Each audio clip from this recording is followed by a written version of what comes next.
आता शेज आरती सुरू होत आहे। सर्वांनी एका सुरात आरती म्हणावी।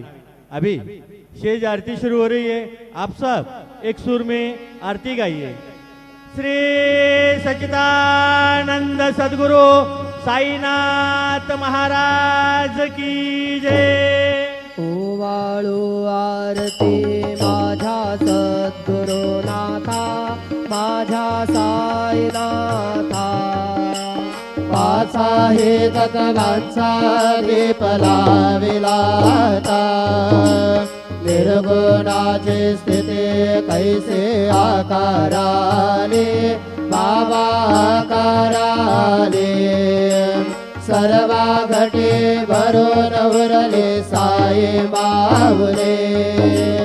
ओवाळू आरती माझ्या सद्गुरुनाथा, माझ्या साईनाथा।